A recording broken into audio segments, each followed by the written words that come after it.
이 사연은 서울의 한 대형 백화점에서 일어난 실제 사건을 각색하였습니다. 우연과 운명이 교차하는 순간 20해 전 잃어버린 인연이 다시 만나게 된 이야기입니다. 화려한 조명이 쏟아지는 백화점 명품관. 유리 진열장 안에 가지런히 놓인 가방들이 빛을 받아 더욱 고급스럽게 빛납니다. 매장 안은 은은한 클래식 음악과 함께 고급스러운 향기로 가득 차 있죠. 오후 3시 평일임에도 불구하고 명품관은 제법 손님들로 북적입니다. 김하영은 진열대를 정리하며 오늘도 변함없이 흘러가는 일상을 느낍니다. 28살 백화점 명품관에서 근무한 지 이제 3년 차에 접어든 그녀는 이제 이곳의 리듬에 완전히 익숙해졌습니다. 매일 똑같은 시간에 출근해서 똑같은 자리에 서서 똑같은 미소로 손님들을 맞이하는 일상. 단조롭지만 하영에게는 소중한 일상이었어요. 저기요. 날카로운 목소리에 하영은 고개를 들었습니다. 30 중반 정도로 보이는 여성이 명품관 중앙에 서서 하영을 향해 손가락을 까딱거리고 있었어요. 완벽하게 정돈된 머리카락, 손끝까지 놓치지 않는 세련된 매니큐어, 그리고 목에 걸린 다이아몬드 목걸이가 그녀의 지위를 대변하고 있었습니다. 네, 무엇을 도와드릴까요? 하영은 정중하게 물었습니다. 지난주에 전화했었는데 박지수라고요. 제가 원하는 가방이 들어왔다고 연락받았어요. 하영은 재빨리 기억을 더듬었습니다. 박지수. 분명 특별 고객 명단에 있던 이름이었습니다. 이 백화점 최대 주주인 윤태훈 회장의 며느리로 알려진 여성이었죠. 네, 박지수 고객님. 잠시만 기다려주시면 확인해 보겠습니다. 하영은 컴퓨터로 재고를 확인했습니다. 그러나 원하는 결과를 찾지 못했어요. 아직 입고되지 않은 것 같았습니다. 죄송합니다만 아직 입고되지 않은 것 같습니다. 본사에서는 이번 주 중으로 들어올 예정이라고. 뭐라고요? 분명히 오늘 받을 수 있다고 했어요. 지수의 목소리가 한 톤 높아졌습니다. 주변의 손님들이 흘끔거리며 그들을 쳐다보기 시작했어요. 죄송합니다만 수입 과정에서 약간의 지연이 있었던 것 같습니다. 내일이나 모레쯤에는 확실히. 내가 누군지 알아요? 당신 같은 직원이 나한테 거짓말을 하고 있다고 생각해요? 다른 사람들한테는 다 있는 가방을 나한테만 없다고? 지수의 얼굴이 붉게 달아올랐습니다. 하영은 침착하게 대응하려 했습니다. 결코 그런 의도가 아니었습니다. 실제로 재고가 됐어요. 당신 매니저 불러요. 지금 당장. 지수는 소리를 질렀습니다. 이제 매장 안의 모든 시선이 그들에게 집중되었습니다. 하영은 당황스러웠지만 프로페셔널하게 대응하려 했어요. 네, 바로 매니저를 불러드리겠습니다. 그러나 하영이 전화를 걸기도 전에 지수는 하영의 팔을 강하게 잡아당겼습니다. 내 말 무시하지 마. 당신들 같은 사람들이 왜 이렇게 고객을 무시하는 거야? 하영은 당황했습니다. 고객님 진정하시고 매니저와 함께.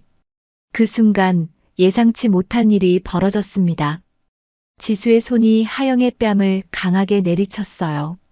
날카로운 통증과 함께 하영의 눈에 눈물이 고였습니다.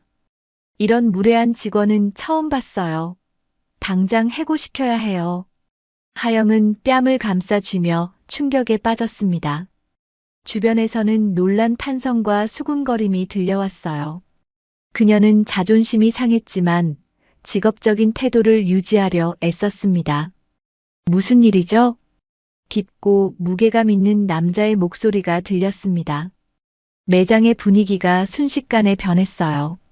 하영이 고개를 들자 60대로 보이는 카리스마 넘치는 중년 남성이 그들을 향해 걸어오고 있었습니다. 윤태훈 회장이었습니다. 아버님.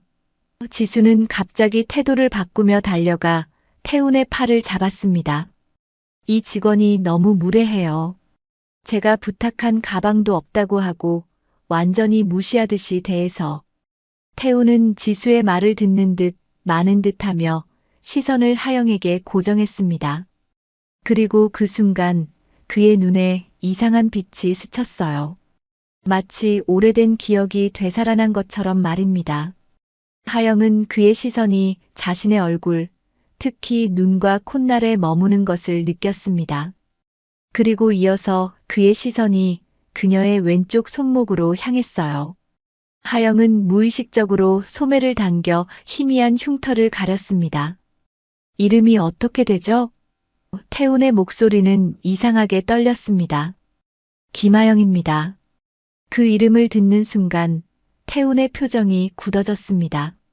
그의 눈에 복잡한 감정이 스쳐 지나갔어요. 하영 씨, 괜찮습니까? 뺨이 빨갛네요. 하영은 당황했습니다.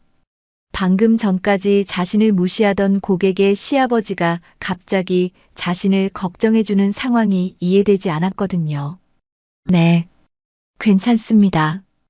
태우는 잠시 침묵하다가 결심한 듯 말했습니다. 오늘 있었던 일에 대해서는 제가 사과드립니다. 우리 며느리가 좀 성격이 급해서 하영 씨에게 불편을 드려 정말 죄송합니다. 지수는 믿을 수 없다는 표정으로 시아버지를 쳐다보았습니다. 그러나 태우는 아랑곳하지 않고 하영을 바라보았죠. 그의 눈빛에는 말로 표현할 수 없는 복잡한 감정이 서려 있었습니다. 태우는 백화점을 나서며 깊은 생각에 잠겼습니다. 김하영. 그 이름과 눈매, 그리고 특히 왼쪽 손목의 흉터까지 모든 것이 20해 전 사라진 그의 딸을 떠올리게 했습니다. 이것이 단순한 우연일까요? 아니면 운명의 장난일까요? 아버님, 왜 그 직원한테 그렇게 친절하게 대하신 거예요? 제가 얼마나 무시당했는지 모르세요. 지수가 투정을 부렸습니다. 태우는 한숨을 내쉬었습니다. 지수야, 내가 다른 사람의 뺨을 때린 것을 내가 보지 못했을 거라고 생각했니?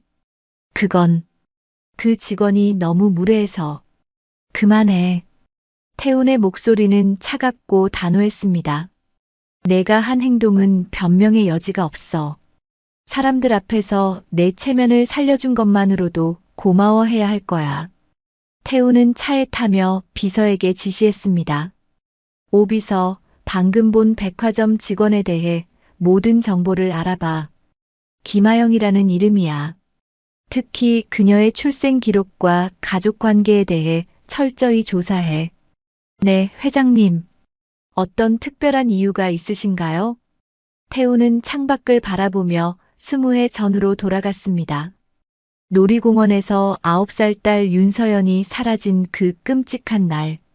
경찰 수사, 전국적인 수색, 그 모든 노력에도 불구하고 딸은 돌아오지 않았죠. 유일한 단서는 서연이가 왼쪽 손목에 화상 흉터가 있다는 것뿐이었습니다. 개인적인 이유야. 가능한 빨리 정보를 가져와. 저녁이 되자 오비서가 태훈의 집무실로 찾아왔습니다. 회장님, 김하영에 대한 기본 정보를 수집했습니다. 태훈은 긴장된 표정으로 서류를 펼쳤습니다. 김하영, 28살. 서울 동부 지역의 고아원 출신입니다. 20살 때 고아원을 나와 대학을 다녔고 졸업 후 백화점에 취직했습니다. 부모에 대한 정보는? 태훈의 목소리가 떨렸습니다. 그게 정확한 출생 기록이 없습니다. 9살 때 길에서 발견되어 고아원에 맡겨졌다고 합니다. 기억 상실 증세가 있어 자신의 이름만 기억했다고 해요. 태훈의 심장이 빠르게 뛰기 시작했습니다.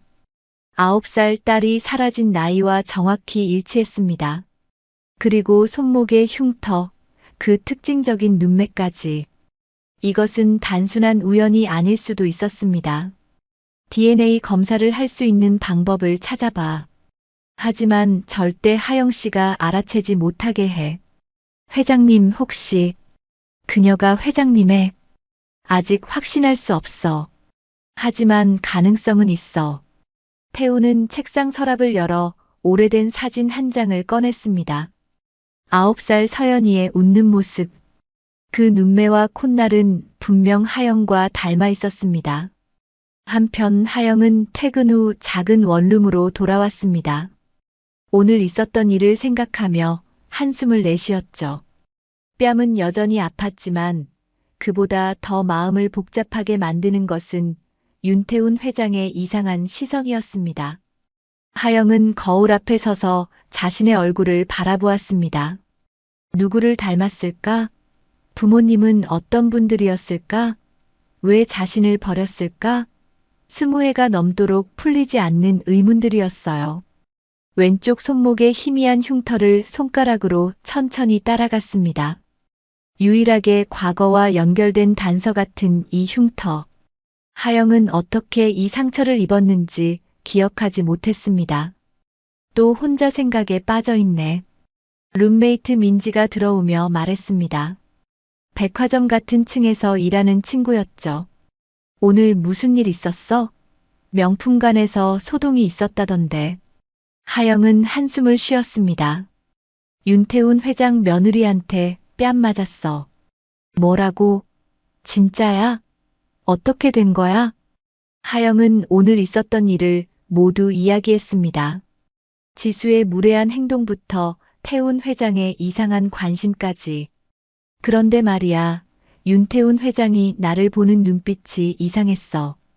마치 오래된 지인을 만난 것처럼.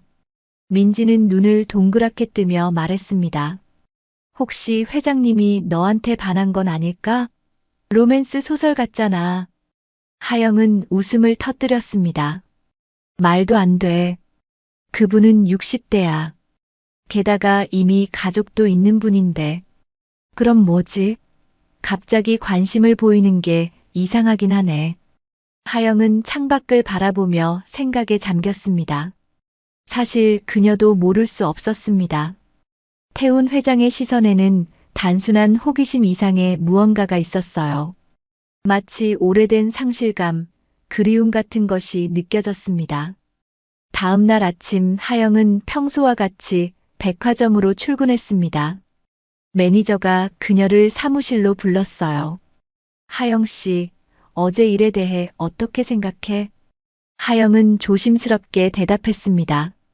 제가 실수한 부분이 있다면 사과드립니다. 하지만 고객님께 최선을 다해 응대했다고 생각합니다. 걱정하지 마. 너를 책망하려는 게 아니야. 사실은 윤태훈 회장님께서 직접 전화를 주셨어. 어제 일에 대해 사과하시면서 너에게 특별히 감사 선물을 전하고 싶다고 하셨어. 하영은 놀랐습니다. 저에게요? 왜죠? 나도 잘 모르겠어.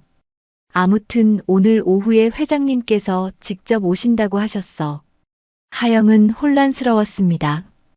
왜 그렇게 대단한 사람이 자신 같은 평범한 직원에게 관심을 보이는 걸까요?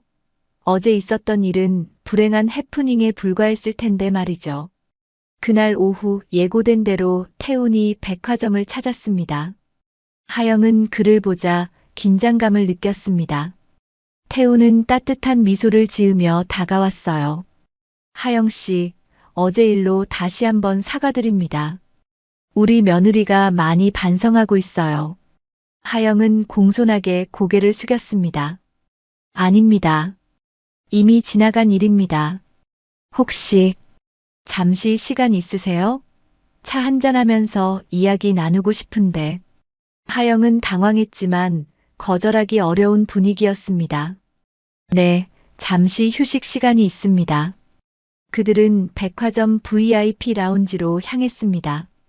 태우는 차를 주문하며 자연스럽게 대화를 이어갔어요. 하영 씨는 이 백화점에서 얼마나 일하셨나요? 3년 정도 됐습니다. 가족은요? 부모님은 어디 계시나요? 하영은 잠시 망설였습니다. 저는 고아원에서 자랐습니다. 부모님에 대한 기억이 없어요. 태훈의 눈이 미묘하게 떨렸습니다. 혹시 실례가 안 된다면 그 손목의 흉터는 어떻게 된 건가요? 하영은 무의식적으로 손목을 만졌습니다. 잘 모르겠어요. 제가 고아원에 왔을 때부터 있었던 것 같아요. 어떻게 다쳤는지 기억이 나지 않습니다. 태훈의 눈에 눈물이 고이는 것 같았지만 그는 재빨리 감정을 추스렸습니다. 하영 씨, 실은 당신이 우리 며느리에게 당한 일에 대한 보상으로 우리 회사 인턴십 기회를 드리고 싶습니다. 당신 같은 성실한 분이라면 더 좋은 기회를 가질 자격이 있다고 생각해요. 하영은 놀랐습니다. 이런 갑작스러운 제안이 이해되지 않았거든요. 감사합니다만, 갑자기 왜 저에게 이런 기회를? 그때 날카로운 목소리가 그들의 대화를 끊었습니다. 아버님, 여기서 뭐 하세요? 지수가 라운지로 들어오며 말했습니다. 그녀의 눈에 하영이 들어오자 표정이 굳어졌어요. 지수의 눈빛이 차갑게 빛났습니다. 그녀는 하영을 무시한 채 태훈에게만 시선을 고정했어요. 아버님, 중요한 미팅 있으시다고 하셨잖아요. 이 직원과 무슨 대화를 나누고 계신 거예요? 태훈은 침착하게 대답했습니다. 어제 있었던 일에 대해 사과하는 중이었어. 내가 한 행동은 우리 가문의 명예에 걸맞지 않았으니까. 지수는 입술을 깨물었습니다. 시아버지 앞에서 더 이상의 언쟁은 자신에게 득이 되지 않을 것임을 알았기 때문이죠.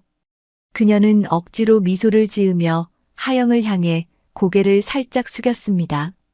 어제는 제가 너무 감정적이었네요. 사과드립니다.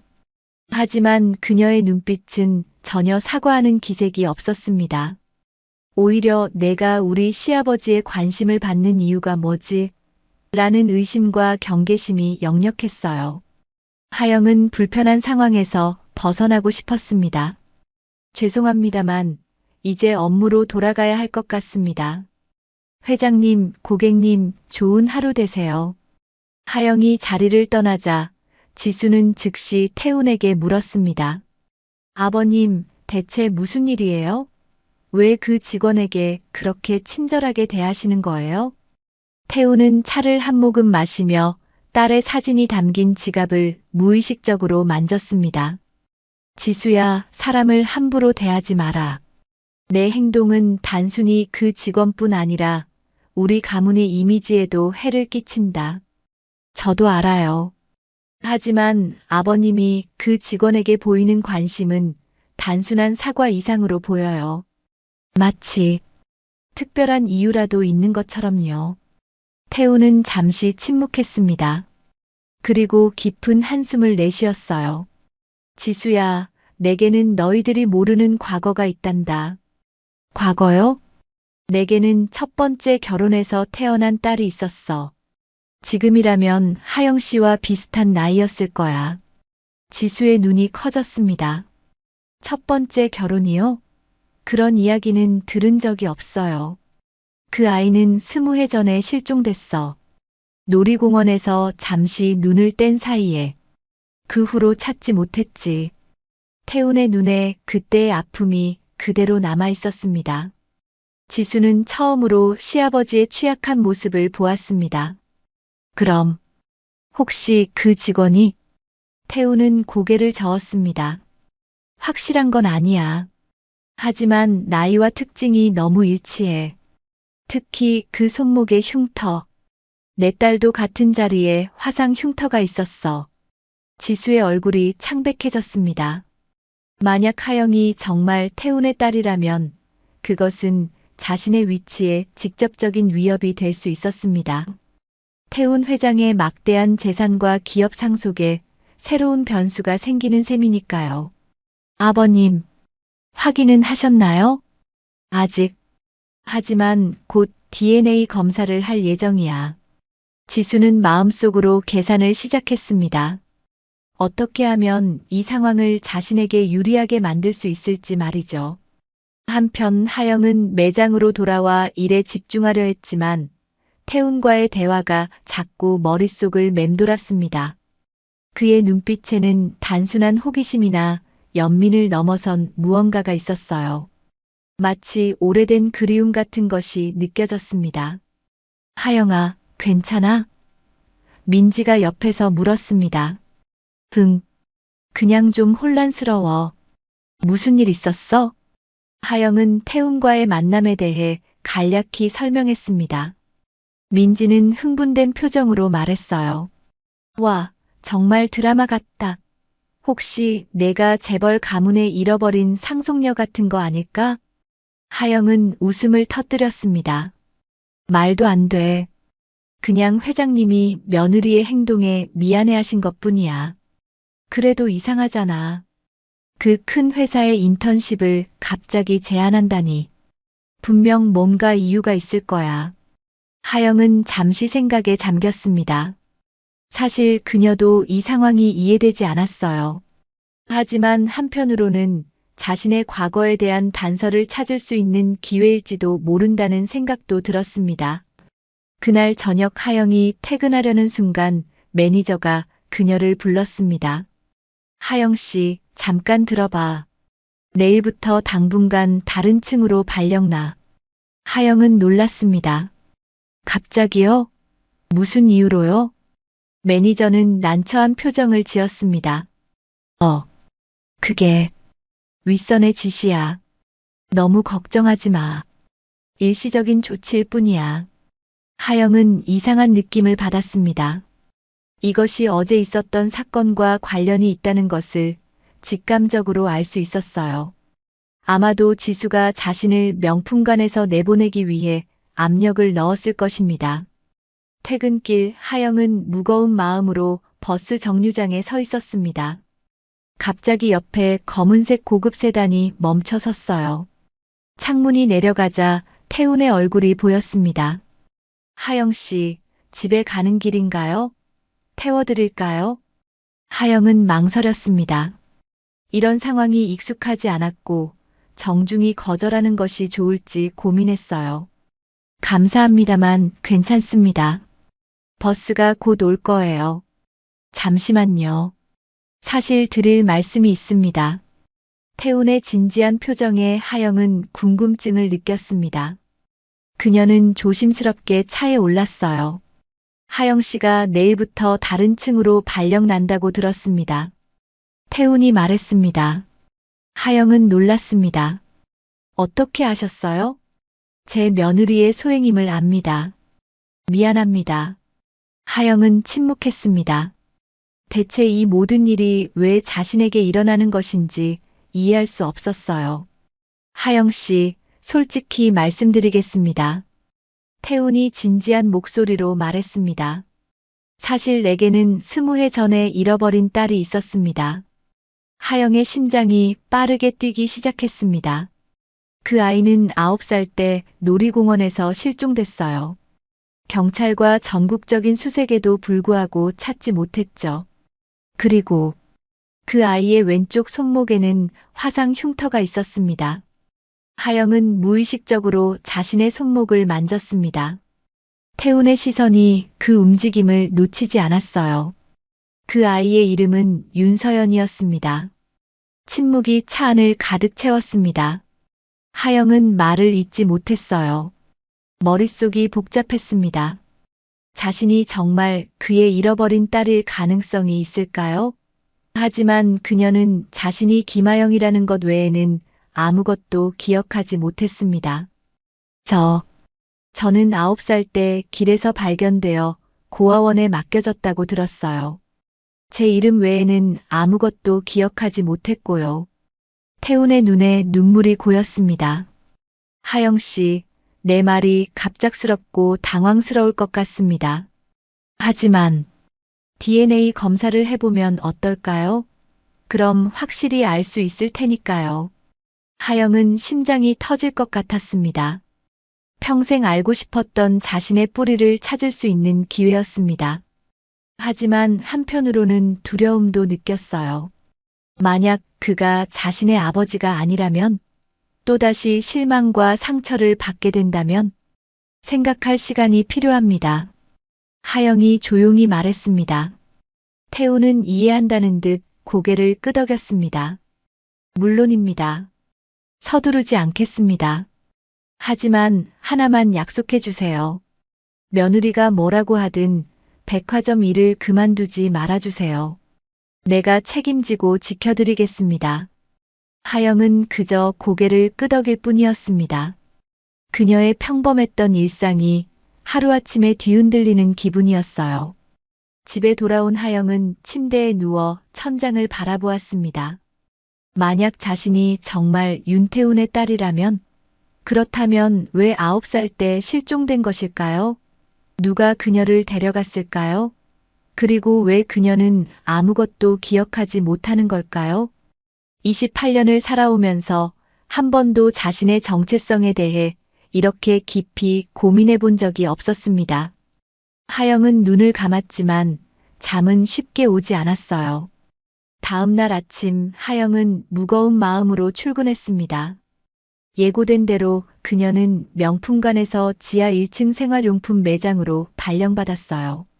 환하게 빛나는 명품관과 달리 이곳은 형광등 불빛 아래 일상적인 물건들이 가득했습니다. 하영은 한숨을 내쉬며 새 업무에 적응하려 노력했어요. 하영 씨, 여기서 뭐 해? 점심시간에 민지가 찾아왔습니다. 발령받았어.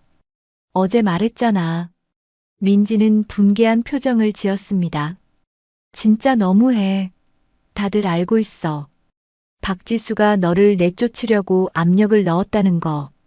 하영은 피곤한 미소를 지었습니다. 괜찮아. 어차피 일시적인 거래. 근데 어제 윤태훈 회장님이랑 무슨 얘기했어? 다들 궁금해하더라. 하영은 잠시 망설였습니다. 태훈과의 대화는 너무 개인적이고 충격적이었어요. 아직 자신도 받아들이지 못한 이야기를 다른 사람에게 말할 준비가 되어 있지 않았습니다.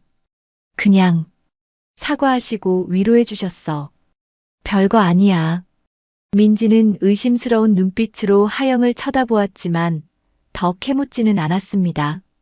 오후가 되자 하영의 휴대폰으로 알 수 없는 번호에서 문자가 왔습니다. 하영 씨, 윤태훈입니다. 괜찮으시면 오늘 퇴근 후 잠시 시간을 내주실 수 있을까요? 더 자세히 이야기를 나누고 싶습니다. 하영은 문자를 읽고 깊은 숨을 내쉬었습니다. 언젠가는 진실을 마주해야 한다는 것을 알고 있었어요. 하영은 문자를 읽고 깊은 숨을 내쉬었습니다. 언젠가는 진실을 마주해야 한다는 것을 알고 있었어요. 그녀는 짧게 답장을 보냈습니다. 네, 6시에 퇴근합니다.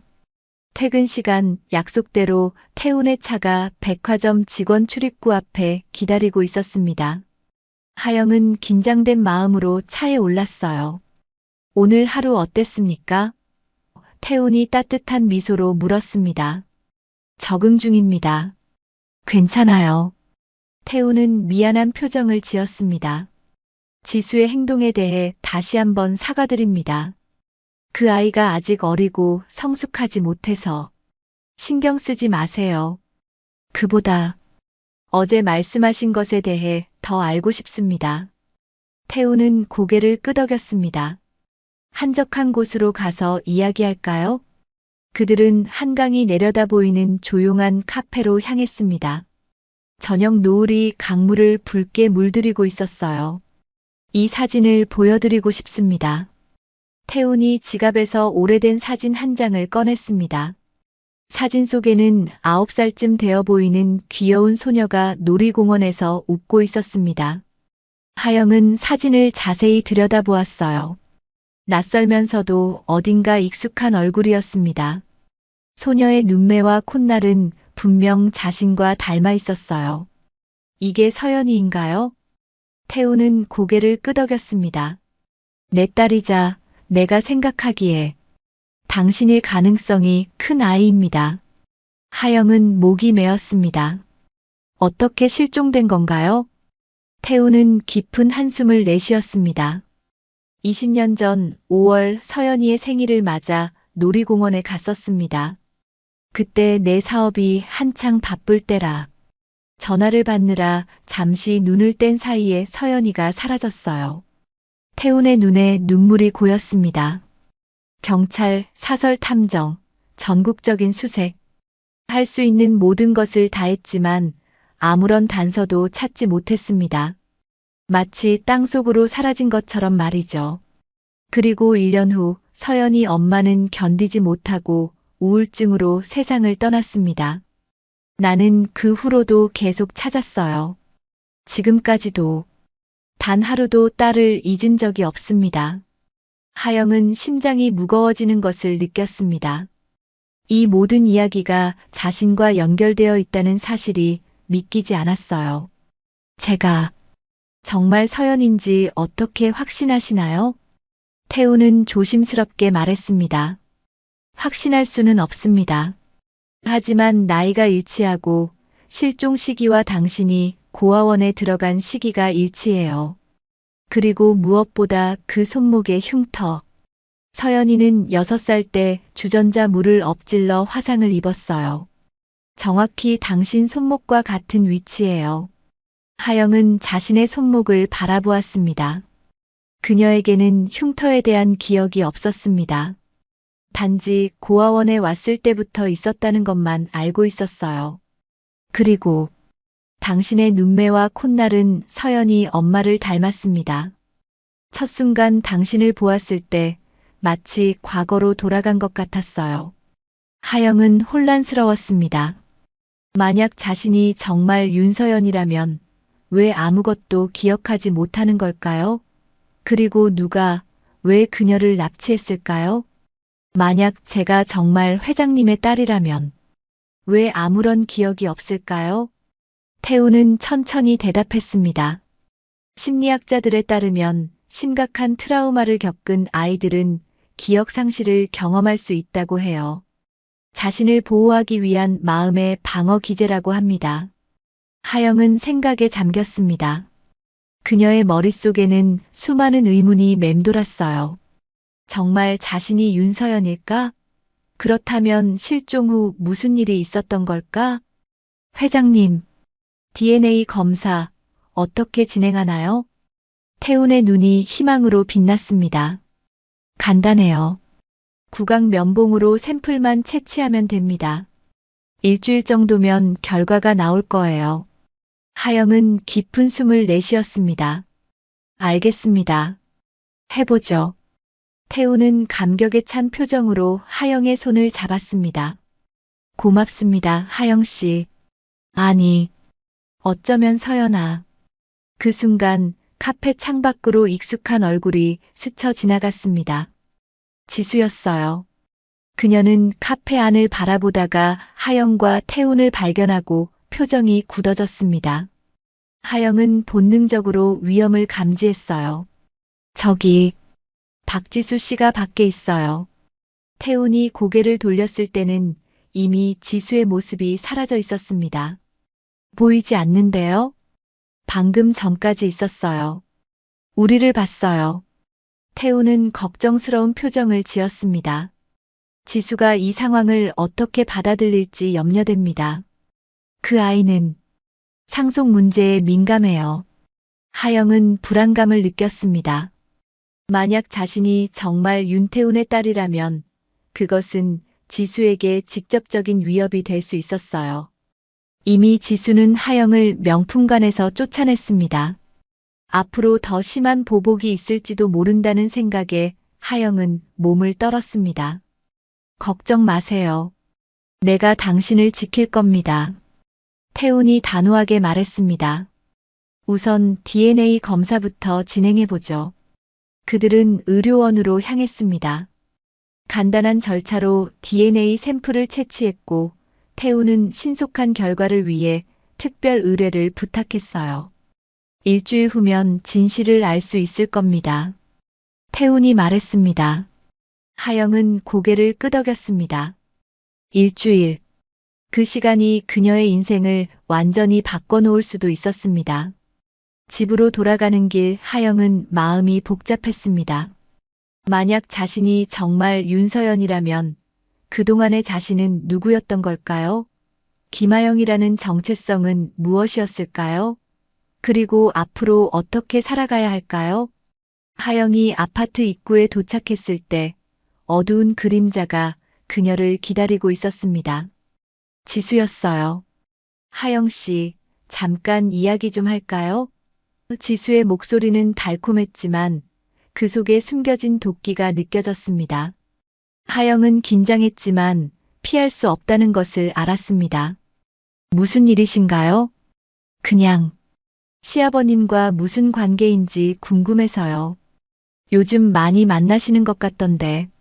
하영은 조심스럽게 대답했습니다. 특별한 관계는 아닙니다. 회장님께서 그저 친절하게 대해주실 뿐이에요. 지수는 비웃음을 지었습니다. 정말요? 그럼 왜 DNA 검사를 받은 거죠? 하영은 놀랐습니다. 지수가 어떻게 그것까지 알고 있는 걸까요? 보세요, 하영 씨. 솔직히 말할게요. 당신이 뭘 노리는지 모르겠지만 우리 가문에 끼어들려는 시도는 그만두세요. 아무리 시아버님이 당신을 딸이라고 생각한다 해도 증명할 수 없으면 아무 소용 없어요. 하영은 침착함을 유지하려 노력했습니다. 저는 아무것도 노리지 않아요. 그저 진실이 무엇인지 알고 싶을 뿐이에요. 진실? 지수가 코웃음을 쳤습니다. 돈이겠죠. 하지만 알아두세요. 내가 가만히 있지 않을 거예요. 당신이 정말 윤서연이라 해도 그 자리에 돌아올 수 없게 만들 거예요. 지수의 위협적인 말에 하영은 두려움을 느꼈습니다.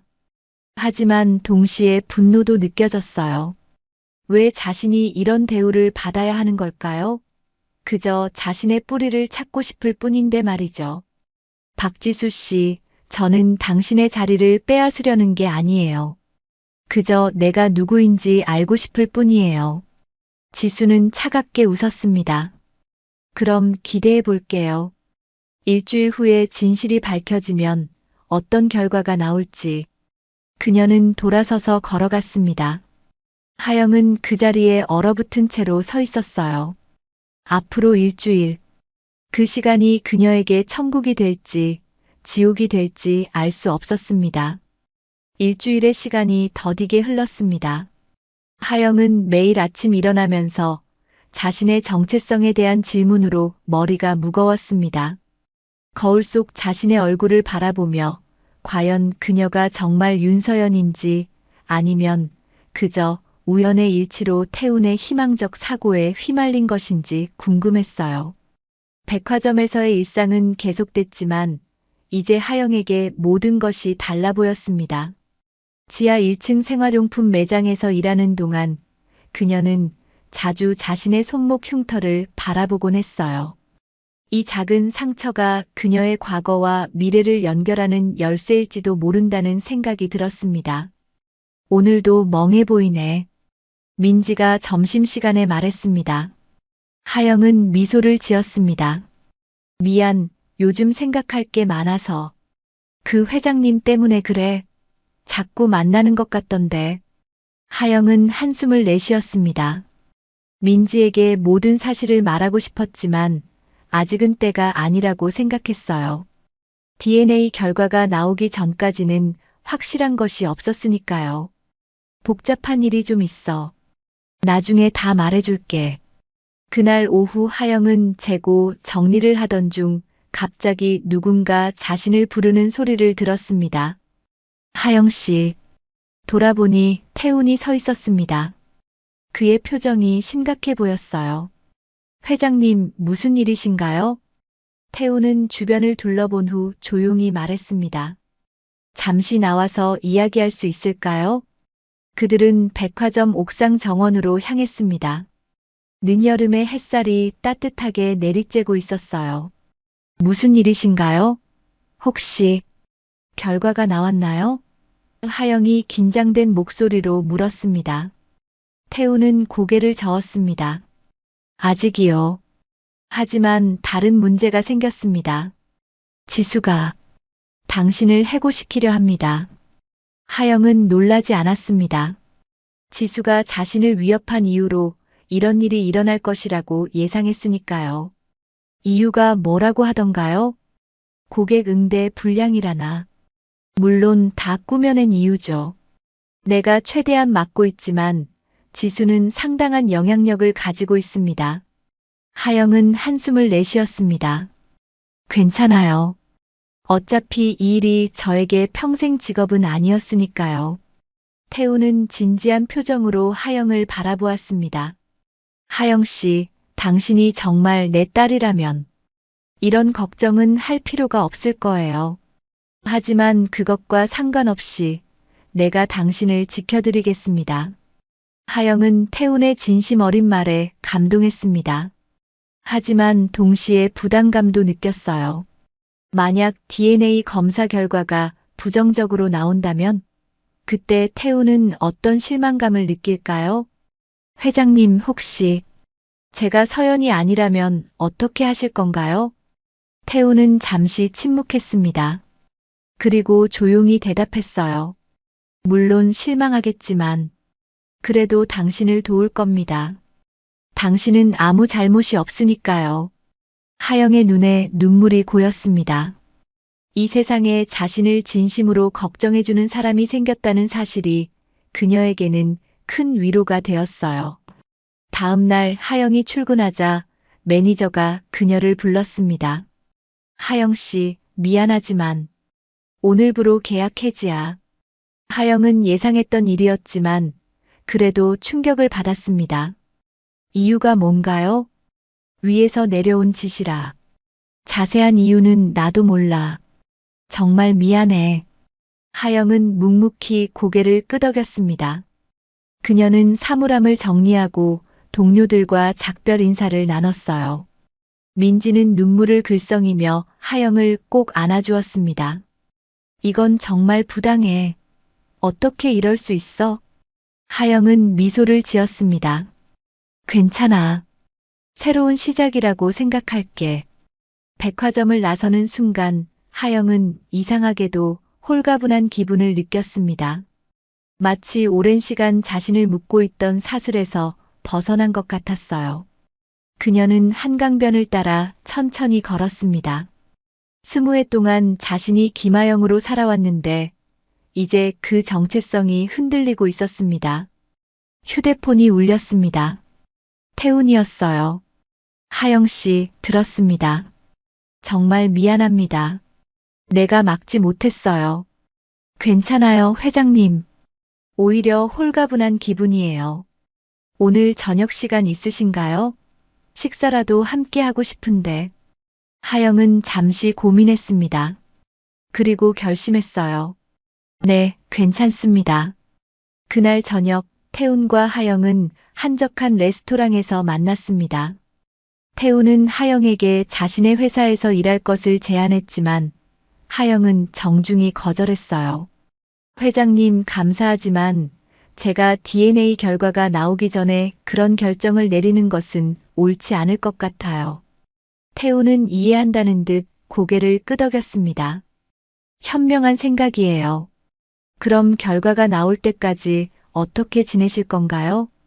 잠시 휴식을 취하면서 생각을 정리할 것 같아요. 그동안 너무 많은 일이 있었으니까요. 태우는 걱정스러운 표정을 지었습니다. 지수가 또 문제를 일으킬까봐 걱정됩니다. 그 아이는 자신의 이익을 위해서라면 무슨 일이든 할 수 있는 성격이에요. 하영은 미소를 지었습니다. 걱정 마세요. 저는 그저 평범한 사람일 뿐이에요. 박지수 씨에게 위협이 될 만한 것이 없어요.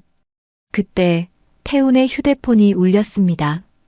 그의 표정이 갑자기 밝아졌어요. 결과가 나왔대요. 내일 아침에 받을 수 있답니다. 하영의 심장이 빠르게 뛰기 시작했습니다. 내일, 드디어 진실이 밝혀지는 날이었습니다. 함께 가시겠어요? 태훈이 물었습니다. 하영은 깊은 숨을 들이마셨습니다. 네, 함께 가요. 그날 밤 하영은 잠을 이루지 못했습니다. 머릿속에는 수많은 생각들이 맴돌았어요. 만약 자신이 정말 윤서연이라면 그녀의 삶은 어떻게 바뀔까요? 갑자기 재벌 가문의 딸이 된다면 그녀는 그 세계에 적응할 수 있을까요? 그리고 무엇보다 그녀를 납치한 사람은 누구였으며 왜 그랬을까요? 20회 동안 숨겨진 진실이 궁금했습니다. 다음 날 아침 태훈이 하영의 아파트로 왔습니다. 두 사람 모두 긴장한 표정이었어요. 준비되셨나요? 태훈이 물었습니다. 하영은 고개를 끄덕였습니다. 네, 어떤 결과가 나오든 받아들일 준비가 됐어요. 그들은 의료원으로 향했습니다. 의사는 봉투를 건네며 말했어요. 결과가 나왔습니다. 확률은 99.98%로 부녀 관계가 확인되었습니다. 순간 세상이 멈춘 것 같았습니다. 하영은 자신의 귀를 의심했어요. 그녀는 정말 윤서연이었습니다. 잃어버린 20해. 그녀의 진짜 인생이 그녀에게서 빼앗겼던 것입니다. 태훈의 눈에서는 눈물이 흘러내렸습니다. 그는 떨리는 손으로 하영의 손을 잡았어요. 서연아, 드디어 찾았구나. 하영 마이너스 이제는 서연이라고 불러야 할지 모르겠지만 마이너스 역시 눈물을 참을 수 없었습니다. 그녀의 가슴 속에는 복잡한 감정이 소용돌이쳤어요. 기쁨, 혼란, 슬픔, 그리고 분노까지. 왜 저는 아무것도 기억하지 못하는 걸까요? 하영이 흐느끼며 물었습니다. 의사가 부드럽게 설명했습니다. 심각한 트라우마 후에는 해리성 기억 상실이 발생할 수 있습니다. 마음이 자신을 보호하기 위해 고통스러운 기억을 차단하는 거죠. 하영은 고개를 끄덕였습니다. 그녀는 자신의 과거를 기억해내고 싶었지만 동시에 두려웠어요. 그 기억들이 얼마나 고통스러울지 알 수 없었으니까요. 태우는 조심스럽게 말했습니다. 서연아. 아니, 아직은 하영이라고 부르는 게 편하다면 그렇게 할게. 이제 어떻게 하고 싶니? 하영은 깊은 숨을 내쉬었습니다. 저도 잘 모르겠어요. 너무 갑작스러워서. 생각할 시간이 필요해요. 태우는 이해한다는 듯 고개를 끄덕였습니다. 물론이지. 모든 것은 내 페이스에 맞춰서 진행하자. 서두를 필요 없어. 의료원을 나서는 순간 하영은 이상한 느낌을 받았습니다. 마치 누군가 그들을 지켜보고 있는 것 같았어요. 그녀는 주변을 둘러보았지만 특별한 것은 보이지 않았습니다. 무슨 일 있니?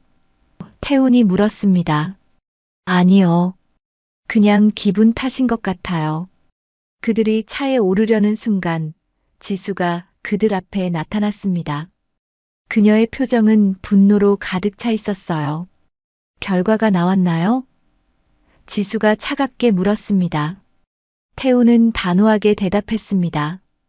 그래, 하영이가 내 딸 서연이라는 게 확인됐어. 지수의 얼굴이 창백해졌습니다. 그녀는 하영을 노려보았어요. 축하해요, 서연 씨. 이제 원하는 걸 얻었네요. 하지만 이게 끝이 아니에요. 지수는 돌아서서 자신의 차로 향했습니다. 하영은 불안감을 느꼈습니다. 지수의 눈빛에는 위험한 결의가 서려 있었어요. 걱정 마. 내가 널 지킬게. 태훈이 하영의 어깨를 감싸며 말했습니다. 하영은 고개를 끄덕였지만 마음속 불안감은 가시지 않았습니다. 그녀의 새로운 정체성과 함께 새로운 위험도 다가오고 있었어요. 드디어 진실이 밝혀졌습니다. 하영은 윤태훈의 잃어버린 딸 윤서연이었어요. DNA 검사 결과는 명백했고 이제 그녀의 삶은 완전히 새로운 국면을 맞이했습니다. 하지만 하영은 아직 자신을 서연이라고 부르는 것이 어색했습니다. 20회 동안 김하영으로 살아온 그녀에게 갑작스러운 정체성의 변화는 혼란 그 자체였어요. 태우는 하영에게 자신의 집으로 와서 살 것을 제안했지만 하영은 아직 준비가 되지 않았다며 정중히 거절했습니다. 그녀에게는 생각할 시간이 필요했어요. 태우는 실망했지만 이해한다는 표정으로 고개를 끄덕였습니다. 서두르지 않아도 돼. 내가 편할 때 결정하면 돼. 그날 밤 하영은 작은 원룸에 앉아 창밖을 바라보았습니다. 그녀의 진짜 아버지를 찾았다는 사실은 기뻤지만 동시에 납치범에 대한 생각이 그녀를 괴롭혔어요. 왜 그녀를 데려갔을까요? 그리고 왜 그녀는 아무것도 기억하지 못하는 걸까요? 하영은 정신과 전문의를 찾아가기로 결심했습니다. 다음 날 아침 그녀는 태훈에게 연락해 좋은 의사를 소개받았어요. 최 박사는 트라우마와 기억 상실 분야의 전문가였습니다. 하영 씨, 혹은 서연 씨라고 불러야 할까요? 최 박사가 부드러운 목소리로 물었습니다. 아직은 하영이라고 불러주세요. 익숙한 이름이니까요. 최 박사는 고개를 끄덕였습니다. 하영 씨의 경우는 해리성 기억 상실로 보입니다.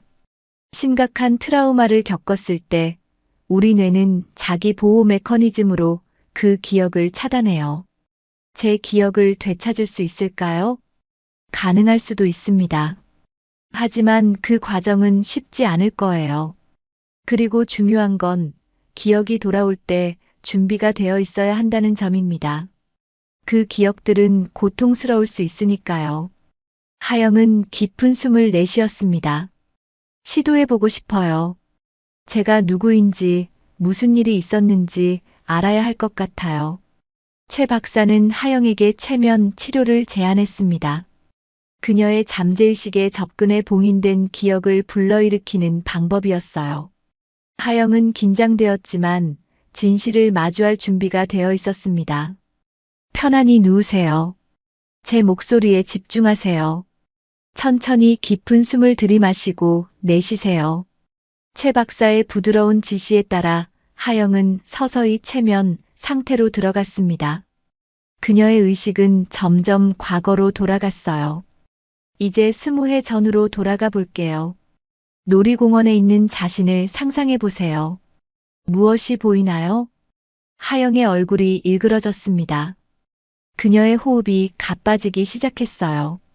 사람들, 많은 사람들, 풍선, 웃음소리, 주변에 누가 있나요? 아빠가 전화 받고 있어요. 그리고 갑자기 하영의 몸이 긴장되었습니다. 그녀의 이마에 땀이 맺혔어요. 누가 다가오고 있어요. 여자, 친절한 얼굴, 아이스크림을 사주겠대요. 하영의 호흡이 더욱 가빠졌습니다. 그녀의 손이 떨리기 시작했어요. 차, 검은 차. 무서워요. 돌아가고 싶어요. 아빠한테 가고 싶어요. 최 박사는 즉시 하영을 최면에서 깨웠습니다. 하영은 눈물을 흘리며 소파에서 일어났어요. 그녀의 몸은 여전히 떨리고 있었습니다. 기억이 일부 돌아왔어요. 하영이 떨리는 목소리로 말했습니다. 여자가 있었어요. 친절한 척했지만 그녀가 저를 데려갔어요. 최 박사는 차분하게 물었습니다. 그 여자의 얼굴을 기억하나요? 하영은 눈을 감고 집중했습니다.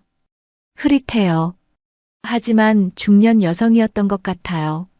그리고 금색 목걸이를 하고 있었어요. 십자가 모양이었어요. 최 박사는 하영의 상태를 확인한 후 오늘은 여기까지만 하자고 제안했습니다. 너무 많은 기억이 한꺼번에 돌아오면 정신적 충격이 클 수 있다고 했어요. 하영은 병원을 나와 태훈에게 전화했습니다.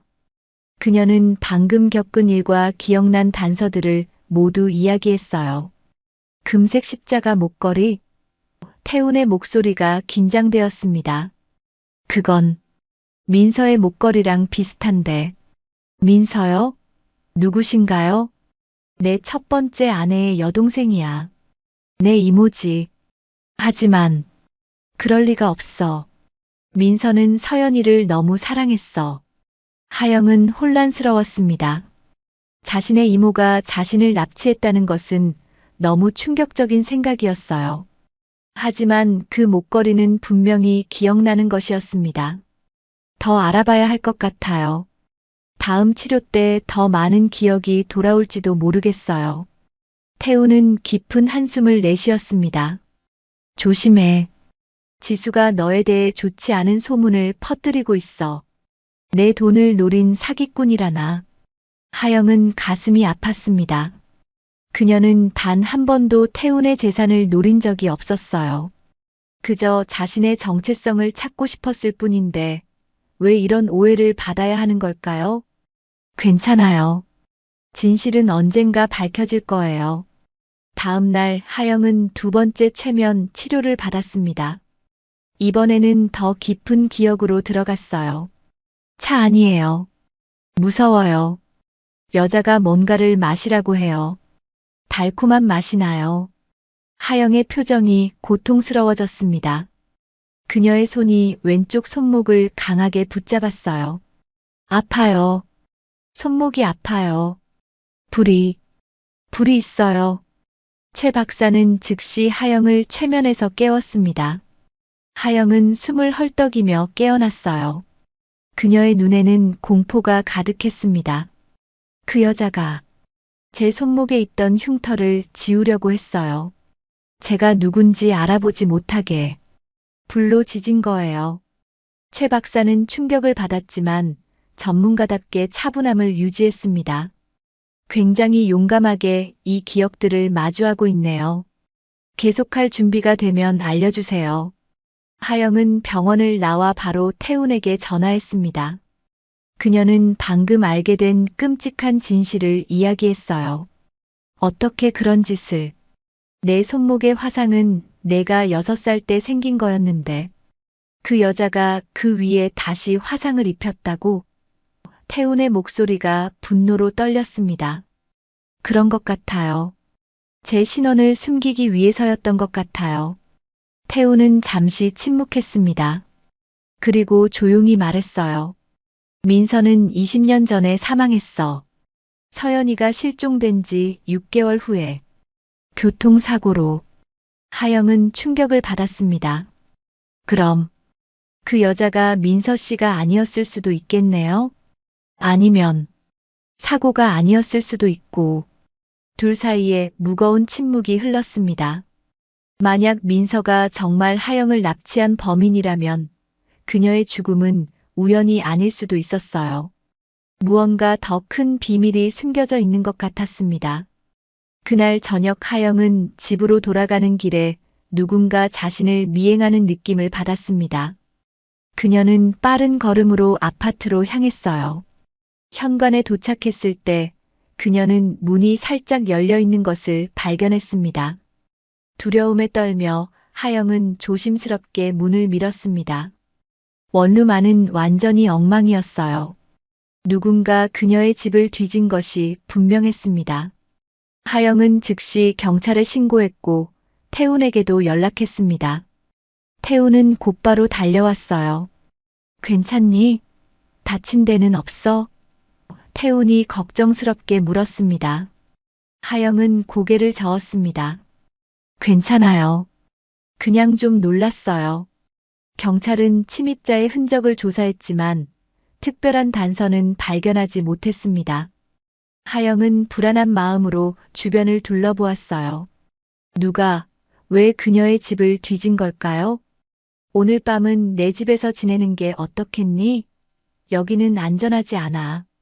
태훈이 제안했습니다. 하영은 잠시 고민했지만 결국 고개를 끄덕였어요. 그녀도 이곳에 혼자 있는 것이 두려웠습니다. 태훈의 집은 서울 강남의 고급 주택가에 위치한 대저택이었습니다. 하영은 그 화려함에 압도되었어요. 이곳이 자신이 태어나고 9살까지 살았던 곳이라는 사실이 믿기지 않았습니다. 이곳이 내 방이었어. 태훈이 2층의 한 방으로 하영을 안내했습니다. 방은 마치 시간이 멈춘 것처럼 보존되어 있었습니다. 분홍색 벽지, 인형들, 작은 책상. 9살 소녀의 방 그대로였어요. 20년 동안 이렇게 보존해 두셨어요? 하영이 놀라서 물었습니다. 태훈의 눈에 눈물이 고였습니다. 내가 언젠가 돌아올 거라고 믿었어. 그래서 모든 것을 그대로 두었지. 하영은 방 안을 천천히 둘러보았습니다. 익숙하면서도 낯선 공간이었어요. 그녀는 벽에 걸린 가족 사진을 바라보았습니다. 행복해 보이는 세 사람 마이너스 태운, 아름다운 여성, 그리고 어린 서연. 하영은 그 사진 속 소녀가 자신이라는 사실이 신기했습니다. 엄마는 어떤 분이셨어요? 하영이 조용히 물었습니다. 태운의 표정이 슬픔으로 가득 찼습니다. 지연이는 너무 다정하고 아름다운 사람이었어. 내가 실종된 후 그 슬픔을 이기지 못하고 우울증으로 세상을 떠났어. 하영은 가슴이 아팠습니다. 그녀의 실종이 어머니의 죽음으로 이어졌다는 사실이 너무 고통스러웠어요. 죄송해요. 제가 돌아오지 못해서. 태우는 하영의 손을 꼭 잡았습니다. 내 잘못이 아니야. 너도 피해자야. 중요한 건 내가 이제 돌아왔다는 거야. 하영은 침대에 앉았습니다. 그녀는 이 방에서 무슨 일이 있었는지, 어떤 꿈을 꾸었는지 기억하려고 노력했지만 아무것도 떠오르지 않았어요. 마치 다른 사람의 인생을 들여다보는 것 같았습니다. 내일 다시 최 박사님을 만나볼 거예요. 더 많은 기억이 돌아올지도 모르겠어요. 태우는 고개를 끄덕였습니다. 무리하지 마. 모든 건 천천히 진행하자. 그날 밤 하영은 어린 시절 자신의 방에서 잠을 청했습니다. 이상하게도 이 낯선 곳에서 그녀는 오랜만에 깊은 평화를 느꼈어요. 마치 오랫동안 잃어버렸던 조각이 제자리를 찾은 것 같았습니다. 그러나 그 평화는 오래가지 않았습니다. 한밤중에 하영은 갑자기 깨어났어요. 그녀의 꿈속에서 금색 십자가 목걸이를 한 여자가 그녀를 불렀습니다. 서연아, 서연아. 그리고 그 여자의 얼굴이 점점 선명해졌어요. 이모. 하영이 속삭였습니다. 그녀는 이제 그 여자가 누구인지 확실히 기억해냈습니다. 그녀의 이모 민서였어요. 아침 햇살이 창문을 통해 스며들었습니다. 하영은 잠에서 깨어나 잠시 자신이 어디에 있는지 혼란스러워했어요. 그리고 곧 이곳이 자신의 어린 시절 방이라는 사실을 기억해냈습니다. 그녀는 침대에 앉아 밤새 꾼 꿈을 떠올렸어요. 이모 민서의 얼굴, 그 금색 십자가 목걸이, 그리고 그날의 기억들이 점점 선명해지고 있었습니다. 하영은 서둘러 옷을 갈아입고 아래층으로 내려갔습니다. 태우는 이미 아침 식사를 준비하고 있었어요. 잘 잤니? 태훈이 미소를 지으며 물었습니다. 네. 그런데 밤에 꿈을 꿨어요. 이모에 대한 꿈이요. 태훈의 표정이 긴장되었습니다. 민서에 대한 꿈? 하영은 고개를 끄덕였습니다. 이제 확실해요. 저를 데려간 사람은 이모 민서였어요. 꿈에서 그녀의 얼굴이 선명하게 보였어요. 태우는 충격을 받은 듯 잠시 말을 잇지 못했습니다. 그리고 천천히 의자에 앉았어요. 민서가 어떻게 그런 짓을, 도대체 왜? 하영도 혼란스러웠습니다. 왜 이모가 자신을 납치했을까요? 그녀와 아버지 사이에 무슨 일이 있었던 걸까요? 더 많은 기억을 찾아봐야 할 것 같아요. 오늘 최 박사님과의 약속이 있어요. 아침 식사 후 태우는 하영을 최 박사의 병원으로 데려다 주었습니다. 이번에는 태훈도 함께 참석하기로 했어요. 하영의 기억이 돌아올 때 그도 그 진실을 직접 들어야 한다고 생각했습니다. 최 박사는 하영을 최면 상태로 이끌었습니다. 이번에는 하영이 더 깊은 최면 상태에 들어갔어요. 이제 그날로 돌아가 보세요. 이모 민서가 당신을 데려간 후 무슨 일이 있었나요? 하영의 얼굴이 긴장으로 일그러졌습니다. 이모가 저를 작은 집으로 데려갔어요. 산속 같아요. 사람들이 없는 곳. 거기서 무슨 일이 있었나요? 이모가 계속 울어요. 미안해, 서연아. 하지만 내 아빠가 내게서 모든 걸 빼앗았어. 이렇게 말해요. 태훈의 표정이 충격으로 굳어졌습니다. 그는 무슨 말인지 이해하기 시작했어요. 하영은 계속 말했습니다. 이모가 편지를 써요. 아빠한테 보내는 돈을 요구하는 편지. 몸값을 요구했군요. 최 박사가 조용히 말했습니다. 하영의 얼굴이 더욱 고통스러워졌습니다. 하지만 아빠가 경찰에 신고했대요. 이모가 너무 화가 났어요. 이제 돌아갈 수 없어. 내 아빠는 우리를 이해하지 못해. 이렇게 말했어요. 그 후엔 무슨 일이 있었나요? 이모가 제 손목의 흉터를 지우려고 했어요. 너를 찾지 못하게 해야 해. 불로. 아파요.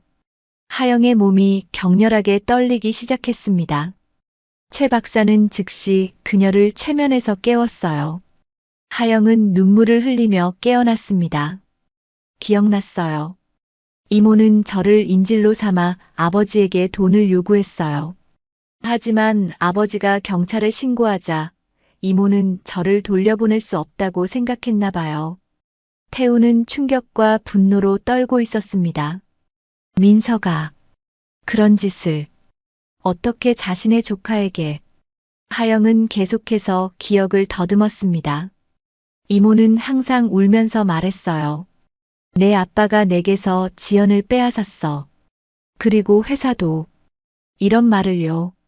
태훈의 얼굴이 창백해졌습니다. 민서는 지연이를 질투했어. 자신이 먼저 나를 만났는데 내가 지연이를 선택했다고 생각했지. 그리고 우리 부모님의 회사를 내가 물려받았을 때 민서는 자신도 지분을 가져야 한다고 주장했어. 최 박사는 진지한 표정으로 물었습니다. 그럼 서연 씨를 납치한 것은 복수와 금전적 이유가 복합적으로 작용한 것 같군요. 하영은 고개를 끄덕였습니다. 그런 것 같아요. 하지만 이상한 건 이모가 저를 정말 학대하지는 않았어요. 오히려 자신의 딸처럼 키웠어요.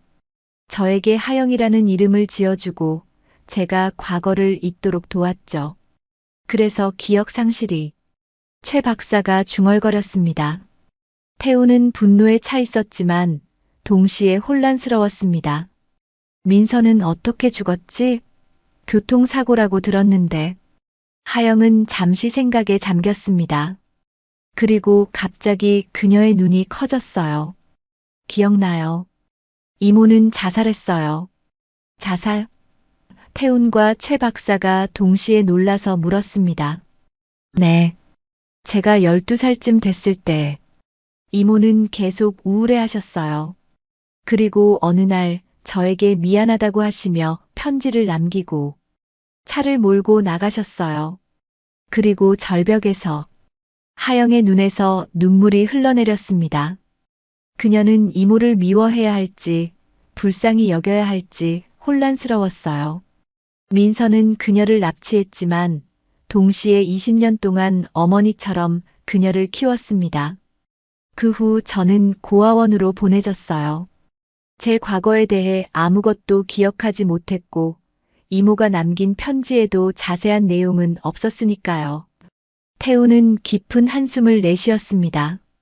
민서, 내가 그런 짓을 하다니.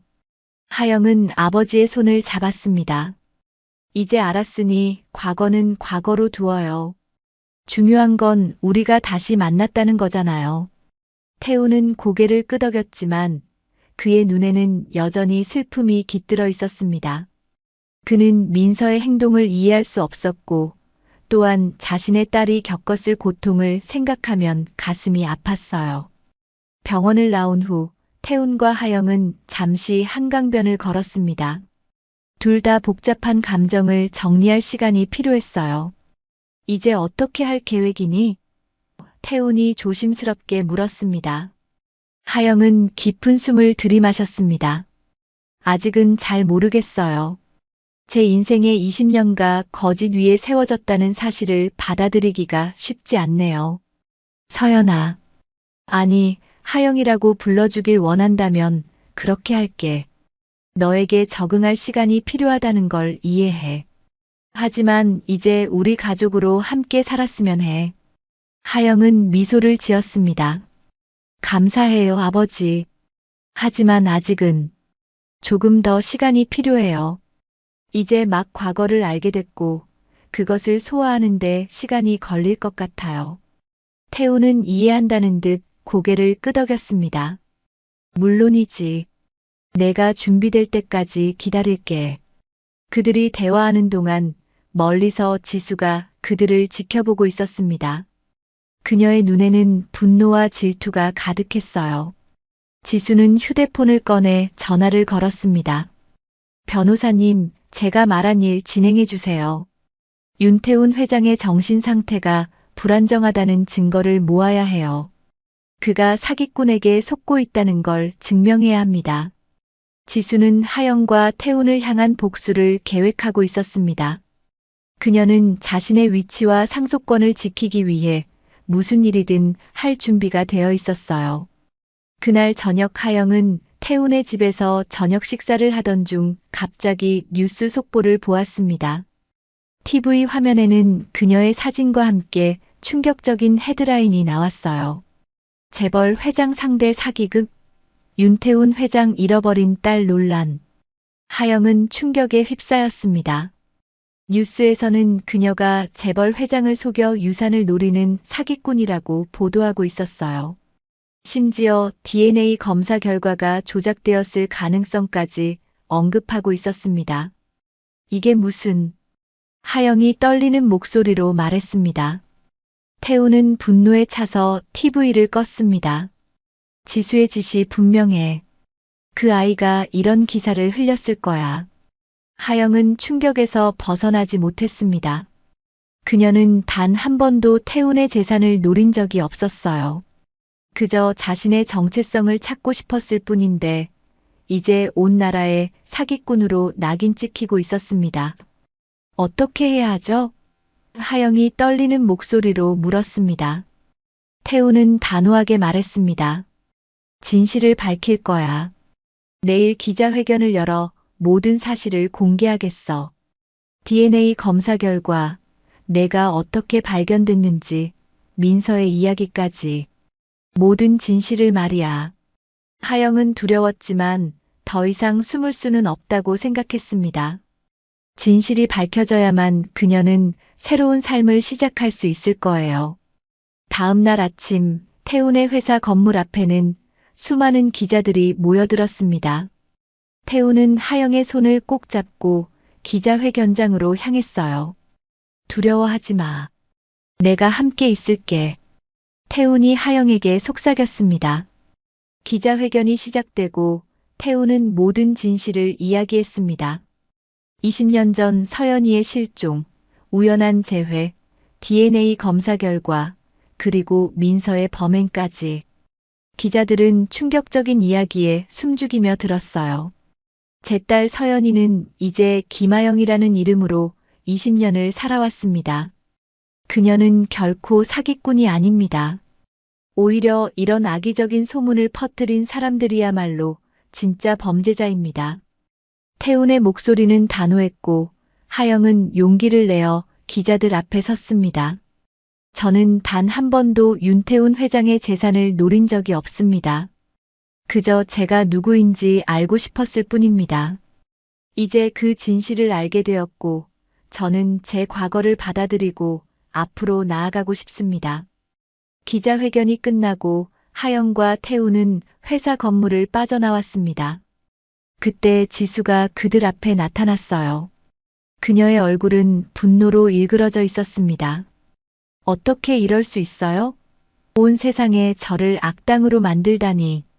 태훈은 차갑게 대답했습니다. 지수야, 내가 한 일을 모를 거라고 생각했니? 내가 뿌린 대로 거두는 것뿐이야. 지수는 하영을 노려보았습니다. 당신, 정말 윤서연이라고 해도 당신은 이 가문에 속하지 않아요.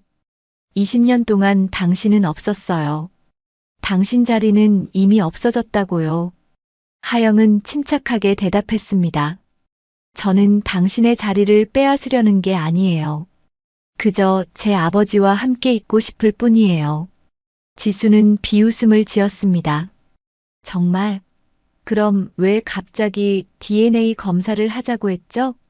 왜 갑자기 나타나서 모든 걸 뒤흔드는 거예요? 그만해, 지수야. 태훈이 단호하게 말했습니다. 내가 이렇게 행동한다면 오히려 내 자리가 위험해질 수 있어. 지수는 잠시 굳어졌다가 갑자기 웃음을 터뜨렸습니다. 알겠어요, 아버님. 제가 졌어요. 하지만 이게 끝이 아니에요.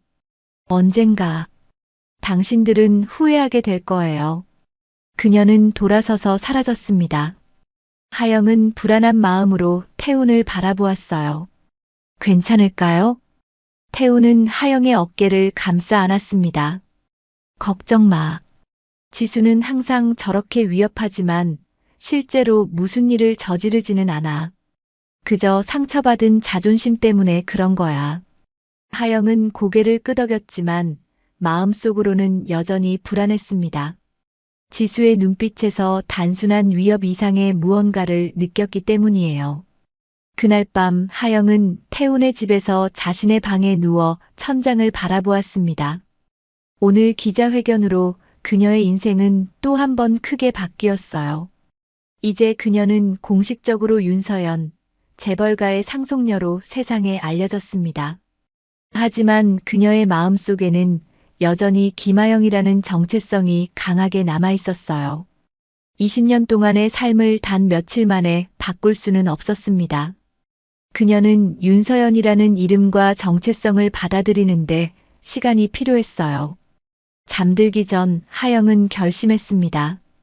그녀는 과거의 아픔을 넘어 새로운 미래를 향해 나아갈 것입니다. 그리고 언젠가는 윤서연이라는 이름을 자랑스럽게 받아들일 수 있을 거예요. 하지만 그때까지 그녀는 김하영으로서의 자신을 소중히 여길 것입니다. 아침 햇살이 창문을 통해 방 안으로 쏟아져 들어왔습니다.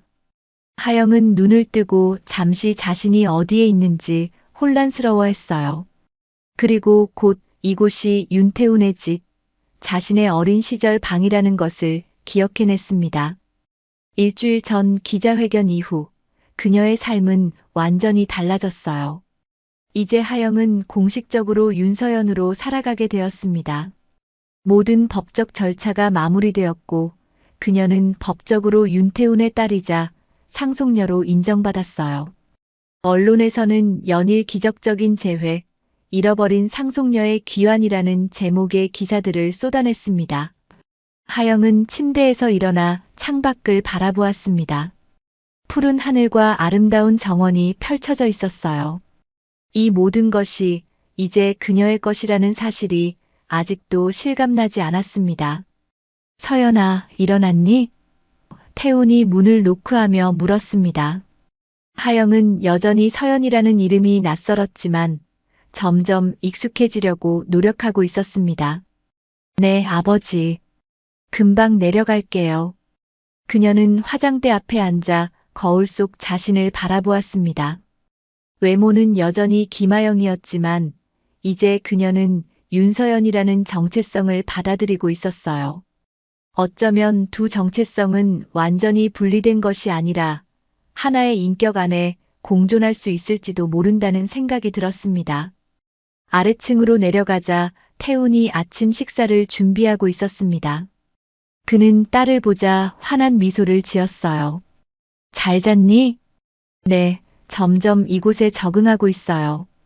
태훈은 기쁜 표정으로 말했습니다. 다행이구나. 오늘 중요한 약속이 있어. 회사 이사회에 너를 공식적으로 소개할 거야.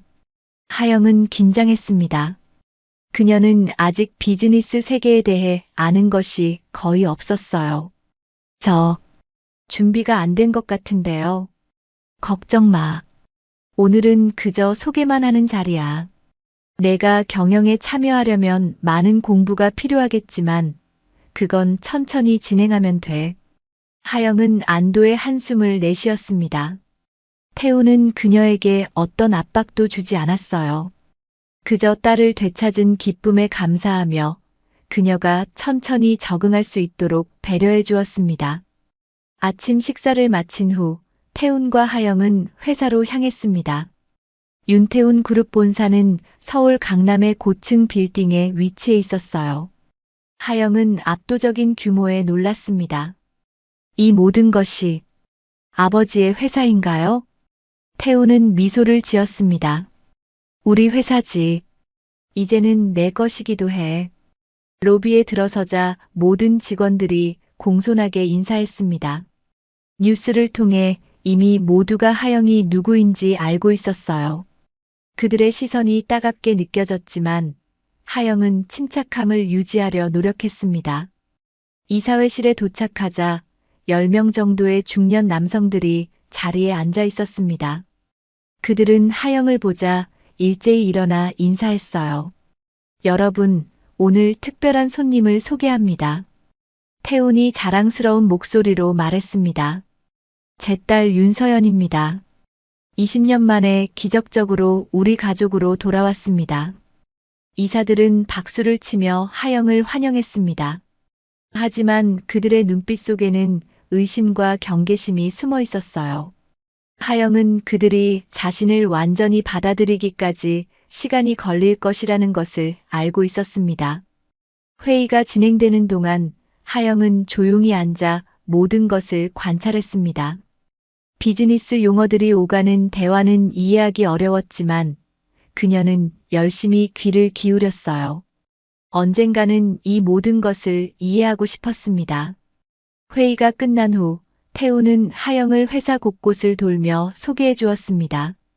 직원들은 공손하게 인사했지만 하영은 그들의 시선 속에 호기심과 의심이 섞여 있는 것을 느꼈어요. 아버지, 다들 저를 의심하는 것 같아요. 태우는 이해한다는 듯 고개를 끄덕였습니다. 당연한 일이야. 갑자기 나타난 상속녀니까. 하지만 시간이 지나면 모두 너를 받아들일 거야. 점심시간, 태우는 하영을 회사 근처의 고급 레스토랑으로 데려갔습니다. 그곳에서 지수가 그들을 기다리고 있었어요. 하영은 놀랐습니다. 기자회견 이후 지수는 그들을 피해 다녔거든요. 아버님 서연 씨. 지수가 공손하게 인사했습니다. 그녀의 태도는 이전과 완전히 달라져 있었어요. 태우는 조심스럽게 물었습니다. 무슨 일이니, 지수야? 갑자기 만나자고 해서. 지수는 미소를 지었습니다. 제가 너무 어리석었어요. 서연 씨에게 못된 짓을 해서 정말 죄송합니다. 이제 모든 것을 받아들이고 화해하고 싶어요. 하영은 지수의 갑작스러운 변화가 의심스러웠지만 태우는 기뻐 보였습니다. 그는 항상 가족의 화합을 원했으니까요. 다행이구나, 지수야. 우리 가족은 하나가 되어야 해. 식사가 진행되는 동안 지수는 계속 친절하게 행동했습니다. 그녀는 하영에게 회사와 가문에 대한 이야기를 해주며 적응을 돕겠다고 약속했어요. 서연 씨, 내일 쇼핑이라도 같이 가실래요? 새 옷도 사고 이야기도 나누면 좋을 것 같아요. 하영은 망설였지만 태훈이 격려하는 눈빛을 보내자 결국 동의했습니다. 네, 좋아요. 함께 가요. 식사를 마치고 회사로 돌아가는 길 하영은 여전히 지수의 갑작스러운 변화가 불안했습니다. 정말 지수 씨가 변한 걸까요? 태우는 깊은 숨을 내쉬었습니다. 사람은 변할 수 있어. 지수도 현실을 받아들인 것 같아. 하지만 너무 경계를 늦추지는 마. 다음 날 약속대로 지수가 하영을 쇼핑몰로 데려갔습니다. 그녀는 하영에게 수많은 고급 옷과 액세서리를 골라주었어요. 이제 윤서연으로 살아갈 거니까 그에 맞는 스타일이 필요해요. 하영은 불편했지만 지수의 제안을 받아들였습니다. 그녀도 새로운 정체성에 맞는 외모가 필요하다는 것을 알고 있었어요. 쇼핑을 마치고 카페에 앉았을 때 지수가 갑자기 진지한 표정을 지었습니다. 솔직히 말할게요, 서연 씨. 처음에는 정말 당신을 미워했어요. 내 위치가 위협받는다고 느꼈거든요. 하영은 정직한 대화에 감사했습니다. 이해해요. 저도 갑자기 나타나서 모든 걸 바꿔놓았으니까요. 하지만 이제 깨달았어요. 우리가 싸울 필요가 없다는 걸요. 당신은 윤서연으로서의 권리가 있고 저는 이 가문에서 제 자리가 있어요. 함께 협력하면 더 좋은 결과를 만들 수 있을 거예요. 하영은 지수의 말이 진심인지 의심스러웠지만 화해의 기회를 거절하고 싶지 않았습니다. 맞아요. 우리가 서로를 적으로 여길 필요는 없어요. 지수는 미소를 지었습니다. 그럼 이제부터 우리 서로 도와주는 거예요. 당신이 윤서연으로 살아가는 것을 제가 도울게요.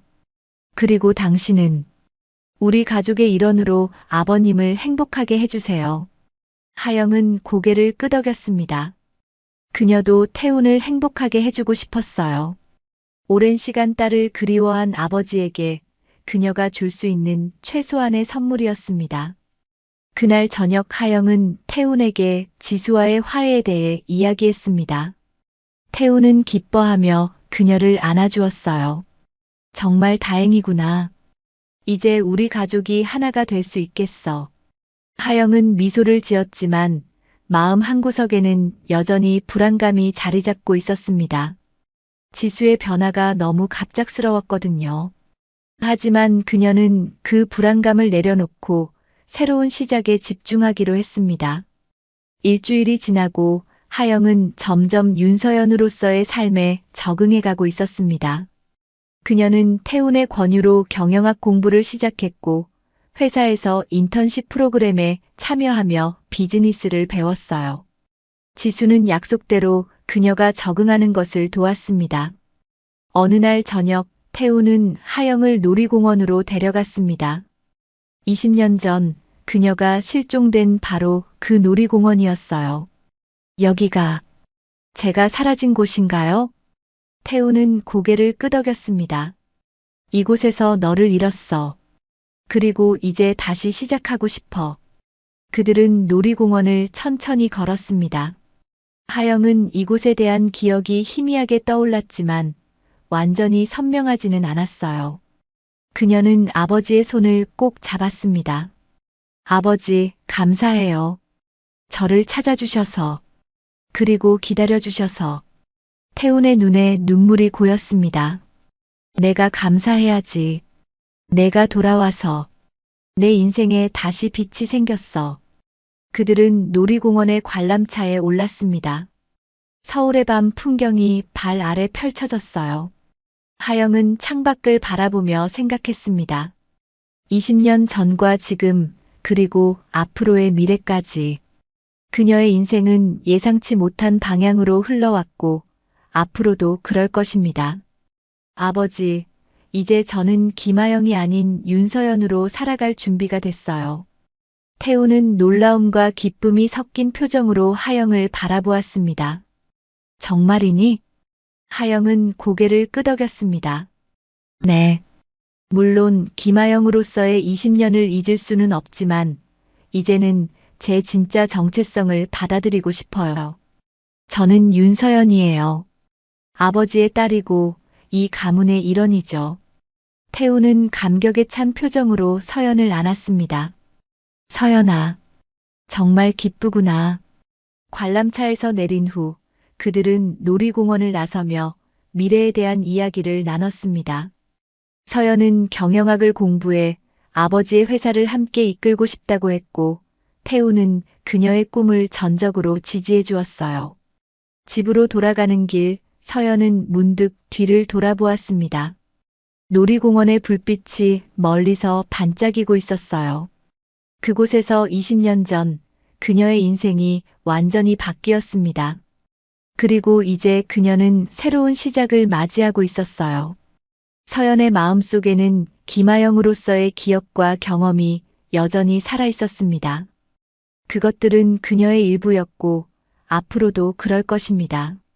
하지만 이제 그녀는 윤서연으로서의 정체성을 받아들이고 새로운 삶을 시작할 준비가 되어 있었어요. 집에 가자, 서연아. 태훈이 미소를 지으며 말했습니다. 서연은 고개를 끄덕였습니다. 네, 아버지. 이제 정말 집에 가요. 그들은 나란히 걸으며 집으로 향했습니다. 앞으로의 길이 항상 순탄하지만은 않을 것입니다. 지수의 진심은 여전히 의문이었고 20년의 공백을 메우는 것도 쉽지 않을 거예요. 하지만 서연은 이제 두렵지 않았습니다. 그녀에게는 사랑하는 아버지가 있었고 자신의 정체성을 찾았으니까요. 밤하늘에 별들이 반짝이는 가운데 서연은 마음속으로 다짐했습니다. 그녀는 김아영으로서의 20년을 소중히 간직하면서 윤서연으로서의 새로운 삶을 살아갈 것입니다. 그것이 그녀의 선택이자 운명이었으니까요. 놀이공원에서 시작된 슬픈 이야기가 이제 새로운 희망으로 다시 쓰여지고 있었습니다. 잃어버렸던 딸이 돌아왔고 부녀는 다시 함께 걷기 시작했어요. 그리고 그것은 그들의 이야기의 끝이 아니라 새로운 시작이었습니다.